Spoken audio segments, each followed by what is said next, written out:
প্রিয় বন্ধুরা, চলছে মাদ্রাসা সার্ভিস কমিশনের গ্রুপ ডি পরীক্ষার প্রস্তুতি পর্ব। তো সেই পরীক্ষায় খুবই ইম্পর্ট্যান্ট একটা টপিক হচ্ছে অঙ্কের স্থান বিনিময় অঙ্ক। জানো, এই অঙ্কের স্থান বিনিময় অঙ্ক থেকে তোমাদের একটি নাম্বার অবশ্যই কিন্তু পড়তে পারে। তো দেখে নাও, আপনাকে বলা হলো একটি সংখ্যার একক স্থানীয় অঙ্ক এক্স এবং দশক স্থানীয় অঙ্ক ওয়াই, সংখ্যাটি কত? যখন এরকম অঙ্ক পড়ে তখন একক স্থানীয় মানে একটি সংখ্যা, একক মানে এক হয়, আর দশক মানে 10 হয়। ঠিক আছে, দশক স্থানীয় অঙ্ক হচ্ছে ওয়াই, তাহলে সেক্ষেত্রে সংখ্যাটি হতো দেখে নাও, একক স্থানীয় অঙ্কের মান হচ্ছে এক্স আর দশক স্থানীয় অঙ্কের মান হচ্ছে ওয়াই। তাহলে যেহেতু দশক বলছে তাহলে 10 হয়, তাহলে এক্স প্লাস 10 হয় ইজিক্যাল টু সংখ্যাটি। ক্লিয়ার হলো? একক স্থানে অর্থাৎ একটি সংখ্যা এক্স, দশক স্থানে ওয়াই, দশক মান 10 আমরা জানি, শতক মানে 100 জানি, তাহলে সংখ্যাটি হবে এক্স প্লাস 10 হয়। ঠিক আবার যখন কোনো অঙ্কদের সমষ্টি, পার্থক্য, যোগ বিয়োগ ইত্যাদি বোঝাবে তখন সেই সংখ্যাকে 9 দিয়ে ভাগ করলে কিন্তু অঙ্কের স্থান বিনিময় সংক্রান্ত অঙ্কের খুব সহজেই আমরা সমাধান করতে পারবো। নতুবা খুব জটিল লাগবে মাথায় মধ্যে এবং অঙ্কর উত্তর আমরা করে আসতে পারবো না। তাই সূত্র হচ্ছে অঙ্কদের পার্থক্য যত যোগ বিয়োগ স্থান বিনিময় করুক না কেন, অঙ্কের স্থান বিনিময়কে সেই যে সংখ্যা থাকবে তাকে 9 দিয়ে ভাগ করতে হবে সরাসরি। তো চলো এটা দেখে নিই। 2 অঙ্কবিষ্ট একটি সংখ্যার অঙ্কদের সমষ্টি 9, সংখ্যাটি হতে 9 বিয়োগ করলে এর অঙ্কদের স্থান বিনিময় করে, সংখ্যাটি কত? দেখুন, দেখে মনে হচ্ছে কঠিন। 2 অঙ্কবিষ্ট একটি সংখ্যার অঙ্কদের সমষ্টি 9, সংখ্যাটির হতে 9 বিয়োগ করলে এর অঙ্কদের স্থান বিনিময় করে। সরাসরি কি করতে হবে, এর মধ্যে যে অপশানগুলো আছে দেখুন, তার মধ্যে কত যোগ করলে 9 হচ্ছে, তাহলে গ অপশান দেখুন 5 আর 4 9, একটু বুদ্ধি খাটাতে হবে। এইবার আমরা যাব সরাসরি সূত্রে। 166 দেখ, 2 অঙ্কবিষ্ট একটি সংখ্যার অঙ্কদের স্থান পরিবর্তন করলে সংখ্যাটি পূর্ব অপেক্ষা 54 বৃদ্ধি পায়। তাহলে 2 অঙ্কবিষ্ট একটি সংখ্যার অঙ্কদের স্থান পরিবর্তন করলে সংখ্যাটি পূর্ব অপেক্ষা 54 বৃদ্ধি পায়। সংখ্যাটির অঙ্কদের পার্থক্য, এরকম অঙ্ক করে আমাদের ভয় লেগে যাবে প্রথমে। সেক্ষেত্রে আমাদের কী করতে হবে, ওই 54কে, যেহেতু সংখ্যাটি স্থান পরিবর্তন করছে, 54কে 9 দিয়ে ভাগ করো, উত্তর বেরিয়ে এলো। দেখো 54কে 9 দিয়ে ভাগ করলে 6। নিয়ম অনুযায়ী, এই যে নিয়ম। আবার পরের অঙ্ক দেখে নেব। 2 অঙ্ক বিশিষ্ট একটি সংখ্যার অঙ্কদের স্থান পরিবর্তন করলে সংখ্যাটি পূর্ব অপেক্ষা 63 বৃদ্ধি পায়। সংখ্যাটির অঙ্কদের পার্থক্য কত? একদম সহজ, একদম স্থান পরিবর্তন করছে, তাহলে 63কে 9 দিয়ে ভাগ করো, বললে 7, তাহলে অপশান হবে 7। আশা করি বুঝতে পারলে। ঠিক একইভাবে আরেকটি অঙ্ক যদি দেখে নিই, দুটি ধনাত্মক অঙ্কবিষ্ট একটি সংখ্যার অঙ্কদের স্থান পরিবর্তন করলে পরিবর্তিত সংখ্যাটির সাথে আগের সংখ্যার পার্থক্য হয় 27, অঙ্কদের পার্থক্য কত? তাহলে এক্ষেত্রে আমাদের কোনো কিছু ভাবনার বিষয় নেই, যে সংখ্যা স্থান পরিবর্তন করছে তাকে 9 দিয়ে ভাগ করো, তাহলে 27কে 9 দিয়ে ভাগ করলে উত্তর হচ্ছে কত? 3, তাহলে অপশন হচ্ছে 3। এবার একটু অন্য নিয়মে যাব। দেখো, 2 অঙ্কবিষ্ট একটি সংখ্যাটির অঙ্কদের যোগফলের 4 গুণ সংখ্যাটির সাথে 27 যোগ করলে অঙ্কটায় স্থান পরিবর্তন করে, সংখ্যাটি কত? তো এক্ষেত্রে আমাদের কী করতে হবে, সংখ্যাটির সাথে 27 যোগ করলে অঙ্কটায় স্থান পরিবর্তন করে, সংখ্যাটি কত? তাহলে প্রথমে দেখুন 27কে 9 দিয়ে ভাগ করো, তাহলে 3 হচ্ছে। কত হচ্ছে? 3 হচ্ছে। এবার আমাদের বার করতে হবে এই 3 যে অপশানগুলোর মধ্যে আছে তাতে কোন সংখ্যাতে কোন সংখ্যা বাদ দিলে 3 পাওয়া যায়। ঠিক আছে, তাহলে দেখুন বড় বড় সংখ্যা রয়েছে, তো সেক্ষেত্রে আমাদের করতে হবে কি, দেখুন 6-এর সাথে 3 বাদ দিলে কিন্তু 3 আছে, তাহলে অপশান হচ্ছে খ হচ্ছে সঠিক অ্যান্সার। যখনই সিঙ্গেল টার্মে থাকবে তখন কিন্তু আমরা উত্তর পেয়ে যাচ্ছি, যখন ডবল ডিজিটে থাকবে তখন আমাদের নিয়ম হচ্ছে যে সংখ্যা থাকুক না তাকে 9 দিয়ে ভাগ করে তারপর যে সংখ্যাটি বার হচ্ছে সেই সংখ্যাটি কোন দুটো সংখ্যা বিয়োগ করলে পাওয়া যাবে। এবার দেখুন, 2 অঙ্ক বিশিষ্ট একটি সংখ্যার অঙ্কদের গুণফল দ্বারা ভাগ করলে ভাগফল হয় 3, সংখ্যাটির সাথে 18 যোগ করলে অঙ্কদের স্থান বিনিময় করে, স্থান বিনিময় করছে, তাহলে 18কে কত ভাগ করতে হবে? 9 দিয়ে ভাগ করতে হবে। সংখ্যাটি কত? দেখুন এই অঙ্কটা তাহলে আমরা সরাসরি বুঝতে পারলেন, 9 দিয়ে ভাগ করতে হবে, 9 দিয়ে ভাগ করলে হচ্ছে 2। এবার সেক্ষেত্রে এই 2টা কোন দুটো সংখ্যা পরিবর্তন ফলে অর্থাৎ বিয়োগ করার ফলে 2 আসছে, তাহলে দেখুন 6 থেকে 3 বাদে 2 আসছে না, 30 0 3 2 আসছে না, 8 থেকে 2 বাদ দিলে 2 আসছে না, তাহলে 4 থেকে 2 হয়, 117-এর ঘ 4 থেকে 2 বাদ দিলে কিন্তু 2 আসছে, তাহলে 117-এর হচ্ছে 70-এর হচ্ছে 24 অ্যান্সার।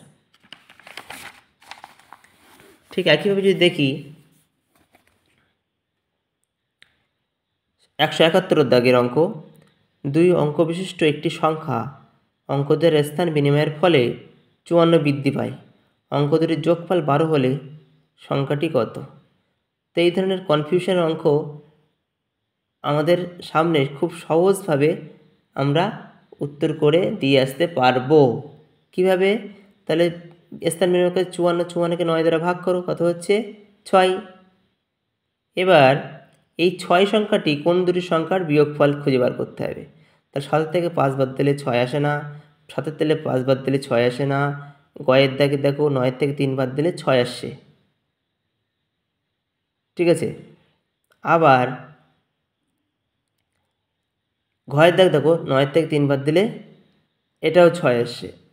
তাহলে বলেছে 2 অঙ্ক বিশিষ্ট একটি সংখ্যা অঙ্কদের স্থান বিনিময়ের ফলে 54 বৃদ্ধি পায়। কি হয়? বৃদ্ধি পায়। তাহলে বৃদ্ধি পাচ্ছে কোনটা আমাদের দেখে নেব। এখানে দেখো অপশান গ এবং ঘ অঙ্কদের পার্থক্য 6 হচ্ছে দুটোই, তবে স্থান বিনিময়ের ফলে অপশান গ বৃদ্ধি পায়। তাহলে স্থান বিনিময় হবে বলেছে, দেখো তো উপরে স্থান বিনিময়ের ফলে 54 বৃদ্ধি পায়। তাহলে স্থান বিনিময় করো, গয়েরটা দেখো 39 উল্টে 93 হয়, পার্থক্য 6 হয়, ঠিক আছে। 9 থেকে 3 বাদ যাচ্ছে, আর এদিকে ঘরটা যদি উল্টাও তাহলে 39 হয়, আগে 3 পরে 9, সেটার ক্ষেত্রে হচ্ছে না, তাহলে সঠিক অপশন হচ্ছে গ। এবার দেখে নাও 172, 2 অঙ্ক বিশিষ্ট একটি সংখ্যার অঙ্কদের সমষ্টি 9, অঙ্কদের স্থান বিনিময় করলে যে সংখ্যা পাওয়া যায় তা প্রদত্ত সংখ্যা হতে 27 বেশি, সংখ্যাটি কত? তাহলে 27কে সর্বপ্রথম কত দিয়ে ভাগ করতে হবে? 9 দ্বারা ভাগ করতে হবে, 9 দ্বারা ভাগ করলে কত হবে? 3 আসবে। তাহলে এমন দুটি সংখ্যা বার করতে হবে যার বিয়োগফল 3 আসে। তাহলে দেখো 172-এর 3 আসে কোথায়? আমরা দেখতে পাচ্ছি সরাসরি ঘয়ের দাগ, 6 থেকে 3 বাদ দিলে 3 থাকছে, তাহলে অপশন হবে ঘ। এই যে অঙ্ক।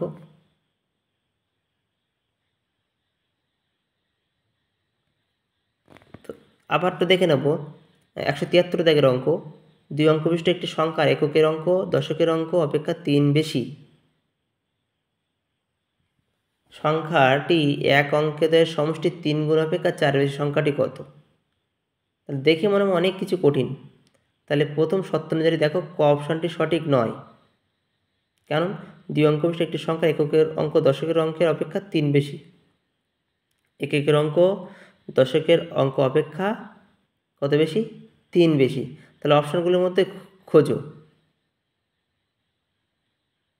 একক 2 অঙ্ক বিশিষ্ট একটি সংখ্যা এককের অঙ্ক দশকের অঙ্ক অপেক্ষা 3 বেশি, দশকের অঙ্ক অপেক্ষা 3 বেশি। আমরা এখানে সঠিক অপশান দেখতে পাচ্ছি খ, কারণ এখানে একক দেখো 5 আর দশক আছে 2, বলেছে দশকের অঙ্ক অপেক্ষা 3 বেশি এককের অঙ্ক, তাহলে আমি সঠিক অ্যান্সার পেয়ে যাচ্ছি কোনো অঙ্ক না কষেই 173-এর খ। প্রত্যেকটা দেখো 0, 2, 5, 2, 8, 5, 6, 3, কিন্তু সঠিক উত্তর হচ্ছে 173-এর খ, কারণ এখানে একক আছে 5 আর দশক আছে 2, অঙ্কে বলেছে 2 অঙ্ক বিশিষ্ট একটি সংখ্যার এককের অঙ্ক দশকের অঙ্ক অপেক্ষা 3 বেশি, তাহলে 2-এর থেকে 5 মানে 3 বেশি। ক্লিয়ার হলো? এবার দেখো 174 দাগে 2 অঙ্ক বিশিষ্ট একটি সংখ্যা দশক স্থানে অঙ্ক একক স্থানে অঙ্কের দ্বিগুণ, দেখাও যে সংখ্যাটির অঙ্কদের সমষ্টির কত গুণ। তাহলে মনে করো একক স্থানে অঙ্ক x আর দশক স্থানে অঙ্ক হচ্ছে 2x, তাহলে সংখ্যাটি হবে কত? তাহলে দশক সংখ্যাটি দেখো 10 আনছে, 10 কেন আনছে? কারণ ওটা দশক, তাই 10 হয়, তোমরা সবাই জানো। দশের অঙ্ক 10, তাহলে 10 দ্বিগুণে 20, এক্স প্লাস এক্স এককের অঙ্ক সমান 21x, তাহলে 21x ইকাল টু অঙ্কদের সমষ্টি দেখো x plus 2x equal to 3x। 2 অঙ্ক বিশিষ্ট একটি সংখ্যা দশক স্থানে অঙ্ক একক স্থানে অঙ্কের দ্বিগুণ, তাহলে তাই হলো। সংখ্যাটি আমরা পেয়ে গেলাম প্রথমে 21x, আর অঙ্কদের সমষ্টি কত? একক আর দশক, x plus 2x is equal two 3x, তাহলে সংখ্যাদের অঙ্কদের সমষ্টি 21x ভাগ 3x ইজিক্যাল টু 7 গুণ, তাহলে সংখ্যাটি অঙ্কদের সমষ্টি হবে 7 গুণ। এই হচ্ছে আমাদের অঙ্কের স্থান বিনিময় সংক্রান্ত অঙ্কের সূত্র 9 দিয়ে ভাগ করতে হবে। ঠিক আছে, আশা করি আমাদের অঙ্কের স্থান বিনিময় সংক্রান্ত অঙ্কের পড়লে একটু ভুল হবে না। ক্লাস কেমন লাগছে অবশ্যই কমেন্ট করে জানাবেন। সকলে ভালো থাকবেন, সুস্থ থাকবেন।